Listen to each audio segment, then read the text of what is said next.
Ron, welcome. Glad you're here. Thanks, Carla. Good to be here. Yeah, let's start right in with some questions about right sizing. Fleets are challenged often with right sizing. What are some of the challenges that you have noticed in your working with your clients?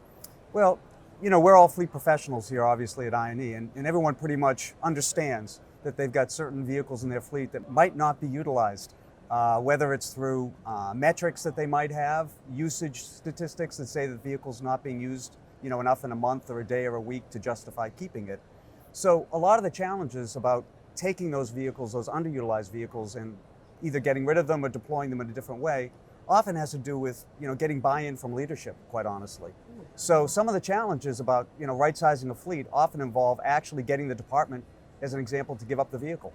It might be convincing the driver that there might be other options for them to meet their needs, whether it's using pooled vehicles or whether it be using some type of mobility solution, Uber as an example. So Ron, optimizing your fleet can actually lower cost. What are some of the cost savings that people can expect to see when they really are optimizing their fleet? That's a great question, Carla. So obviously reducing the number of vehicles that you have in your fleet in any given moment in time generates savings, right?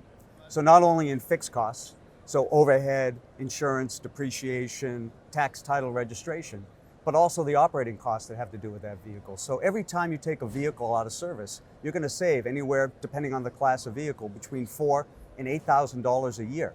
So every vehicle that you can either deploy somewhere else or reduce, remarket, you not only can get the savings from selling the vehicle, but also by the reduced overhead and operating costs for that piece of equipment. Yeah. That's probably the number one place to optimize and get value.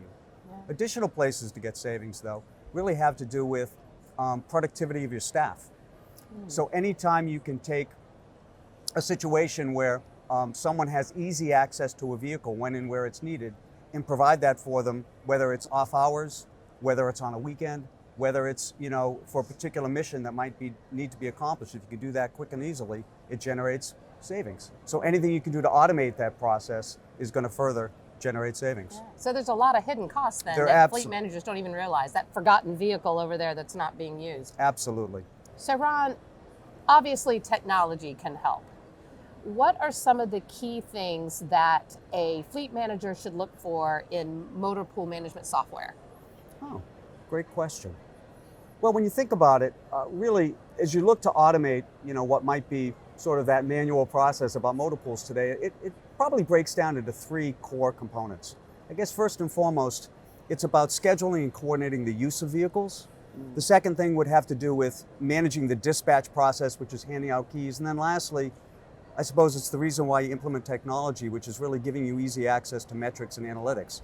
So scheduling and coordinating the use of vehicles is really about allowing an organization to easily deploy a solution where drivers can go online and book a reservation when and where it's needed.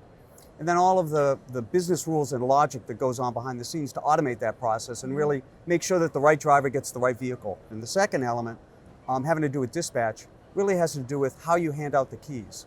So some organizations might want to have sort of a high-touch environment where someone walks into an office and a dispatcher or an administrator gives someone the keys and sends them on their way, where others want to automate the process, allowing drivers to access a vehicle using a kiosk and a key control solution where they can just help themselves to keys when and where they're needed.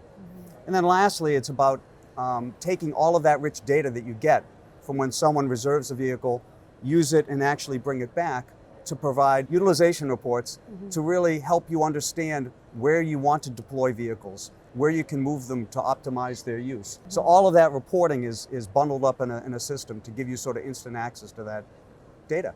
So you can more effectively manage the fleet through, I guess, information rather than sort of instinct. Yeah, that makes perfect sense. So the technology actually leads to the cost savings, but it also sounds like it makes everybody's lives much simpler. Absolutely. The goal is really about automating process and making it really easy and intuitive for people to access vehicles. So, Ron, most fleets are on a fleet optimization journey, right? But you've seen a lot, you work with a lot of groups. What are some of the strategies that you've seen fleets implement that really seem to work best? Well, as you're implementing motor pool technology, it is a journey for sure.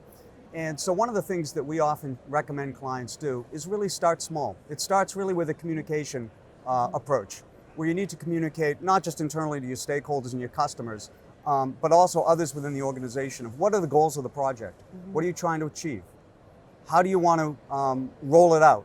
Our recommendation, rather than ripping off the Band-Aid and taking all the vehicles away from everybody and putting them into a pool, is start slow. Look for those opportunities where you can get your biggest bang for the buck. The second strategy that we'd really recommend that people do is figure out a way to make it a benefit to the driver, as an example. That might be, for instance, incenting them, putting newer vehicles in the motor pool so that they get the opportunity to drive the latest and greatest and shiniest vehicles, not the older vehicles that you were getting ready to get rid of, and let's put them in the pool just to try this. Because that you're really setting yourself up for failure. Lastly, it's often a benefit if you're going to be taking vehicles away from a department to actually reduce their budget. Actually take that cost savings from the department so that they realize some upfront savings for that vehicle. So as you put that vehicle into the pool, they're not only getting the benefit of a vehicle available when and where they need it, but they're actually reducing their overhead, their budget as a result. Those are great strategies. Thank you so much for being with us today at I&E. I hope you have a phenomenal rest of your show. Thanks, Carla. It's been great so far. We're looking forward to it. Great.